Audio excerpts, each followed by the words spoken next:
President Trump has never read Project 2025, much less adopted it. Unlike the viewpoint adopted by the sitting vice president, which is that we should have taxpayer-funded sex change operations for illegal aliens in prison. And I try to be a little open-minded when I hear a provocative argument, and I just sort of wonder, when would I be in favor of taxpayer-funded sex change operations for the illegal aliens? And maybe if it was mandatory. You know, maybe if it wasn't optional, but mandatory, it would be a pretty substantial deterrent at the border. But to the matter at hand, Mr. Allen, it's good to see you again. You came last year and you told us about these terrible things the Department of Justice was doing to you. And you've testified today, you still don't think the Department of Justice has treated whistleblowers like yourself and others fairly. Is that your testimony? That's correct. The treatment is unfair. Do you agree with that assessment, Mr. Horowitz? You know, as I said in my testimony, Congressman, I think putting someone like Mr. Allen on unpaid leave for 2+ years is unfair while you're trying to adjudicate. Yeah, no, I get that. There needs to be a process here that happens promptly. The process was to punish these people and to make an example of them. That's obvious to everyone. They saw improper actions at the FBI and DOJ. They blew the whistle on it, and then the process was the punishment, and it was the point. I think that's how Mr. Allen feels, is it? Correct. The process in this instance definitely felt like the punishment. Yeah, so they've done it to you. They've done it to others. Mr. Horowitz says it shouldn't have been done. And so now I want to be a little reflective about this with Congress.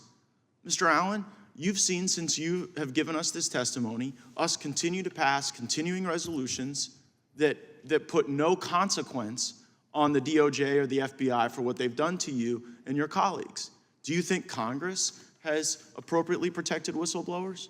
I do not, Congressman, and I think the policy recommendations can be put forward that there can be bipartisan support for to protect whistleblowers going forward in the future. Absolutely. I mean this in no way as a partisan critique. Matter of fact, it's a bipartisan critique that we all own. Yep. Because we see the evidence that you get mistreated. We hear from the experts like Mr. Horowitz that this is totally off book. It's obvious to anyone with a brain they're doing it to hurt you and to make an example out of you. And what do? We just sign the check. And we just send it over. You know what we should put in any continuing resolution? That until you get paid and until the rest of the whistleblowers get their back pay, maybe the FBI director doesn't get his paycheck. Maybe the attorney general shouldn't get his paycheck. Maybe the FBI director shouldn't get the use of the private jet that he likes to fly around the country on so much. You know, they enjoy all of the accoutrements of their position, and you end up screwed. And we're okay with it, apparently. Any member who votes for these continuing resolutions is voting to perpetuate the punishment that has been instituted on the whistleblowers. And while we want to talk about the weaponization of the Justice Department, rightfully so, we write the check for it, and we underwrite the debt for it. And it is sickening to me. Mr. Horowitz, I got a few questions for you since we got you here. Now, the CIGI is the Council of Inspectors General on Integrity and Efficiency, right? That's right. And you're the past chair? I was the chair from 2015 through 2020. Does it have any binding legal authority? In terms of, I mean, it was created by Congress as an agency. Yeah, but does it have like legal authority to issue subpoenas that it can compel? It has not been given subpoena authority. Okay, so what I wonder is where this group CIGI, I'll just call it the Integrity Committee, like what happens when they start interfering in the work of IGs to expose corruption? Who adjudicates that? So Congress actually created the Integrity Committee again back in 2008, gave it its authorities. The Integrity Committee puts forth a set of policies and procedures. It's required to provide them to Congress.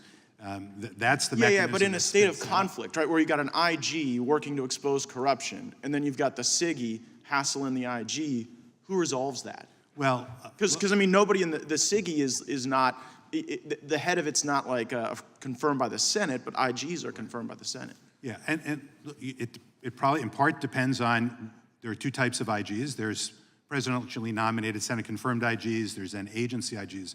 For presidentially nominated Senate-confirmed IGs, ultimately it's up to the president to decide But what it wants, because the report goes to the and president. the presidential Congress. power, not to get into a constitutional, a regression here, but the presidential power is vested in the IG, not in this administrative committee, right?